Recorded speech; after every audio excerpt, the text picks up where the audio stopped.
এই অনুষ্ঠান যারা আয়োজন করেছেন তাদেরকে ধন্যবাদ জানাবো, আমাদের টিম সপ্তডিঙ্গার গুপ্তধনকে এখানে আমন্ত্রণ জানানোর জন্য। আমি ধ্রুব বা অর্জুনের কথা যা ওরা বলেছে তার থেকে খুব বেশি অ্যাড করব না।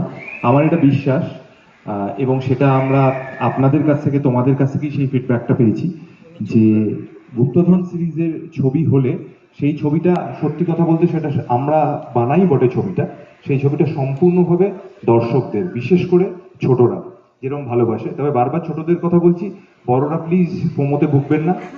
আপনাদের ছাড়া তো ওরা এমনিও হলে যেতে পারবে না, এবং আপনাদেরও ভালো লাগে সেটা আমরা জানি, কিন্তু ছোটদের ভালোবাসাটা এতটাই স্পন্টেনিয়াস যে ওটার সত্যি বোধহয় কোনো তুলনা হয় না।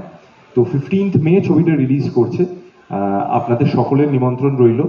আরও একবার অ্যাডভেঞ্চার, আরও একবার বাংলার ইতিহাসকে ফিরে দেখা, অনেক ধাঁধা ইত্যাদি তো আছে। তার সঙ্গে সঙ্গে আমার মনে হয় এই যে ট্রায়োটা, সোনাদা, আবিল্লাল এবং ঝিনুক, এদের নিজেদের যে ইকুয়েশন, এদের নিজেদের যে নিজেদের মধ্যে যে রিলেশনশিপ, তার সঙ্গে বাঙালিয়ানা, খাওয়া দাওয়া সব আছে। আমরা চেষ্টা করেছি যে ভালোবাসা আমরা গুপ্তধন ফ্র্যাঞ্চাইজিতে গত 3টে ছবিতে পেয়েছি, চেষ্টা করেছি এই ছবিতে সেগুলোকে আরো বড়, আরো ভালো করে আপনাদের সামনে প্রেজেন্ট করতে। এবার সেটা আদৌ পেরেছি কিনা সেটা আপনারাই বলবেন।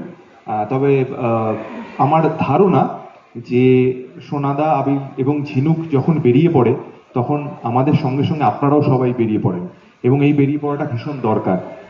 আমাদের ইতিহাস, আমাদের সংস্কৃতি যদি আমরাই না জানি, আমরাই না বলি, তাহলে কে বলবে? আর তার সঙ্গে সঙ্গে ওই গুপ্তধন খুঁজতে গেলে কিছু দুষ্টু লোকেদের সঙ্গে দেখা হয়ই, এবং তারা বিভিন্ন রকম ষড়যন্ত্র করে। এবারেও তার ব্যতিক্রম নয়। আর এবার হ্যাঁ, সুন্দরবনে আমাদের অনেকটা অংশ সিনেমার আছে, কাজে অ্যাডভেঞ্চারের দিক থেকে দেখতে গেলে, স্কেলের দিক থেকে দেখতে গেলে this film is much bigger.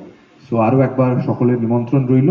আর যারা যারা আজকে এখানে, ছোটদের সঙ্গে আলাপ হলো, বড়রা যারা যারা এখানে আজকে হাঁটছেন বা কমপ্লিট করছেন, তাদের জন্য শুভেচ্ছা রইল। আর আমাদের একটা স্পেশাল রিকোয়েস্ট আছে যে আমরা তো কয়েকজনকে জাস্ট পুরস্কার তুলে দিতে পারলাম, কিন্তু যারা যারা আজকে ওই ওদের গ্রুপে যারা যারা এখানে ছিলেন, ইচ্ছে করে আপনি বলছি, ওদের অনেক সিনিয়র তো ওরা, তো ওদের সকলের সঙ্গে যদি আমরা 3জন একটা ছবি তুলতে পারি তাহলে বোধহয় খুব ভালো হয়।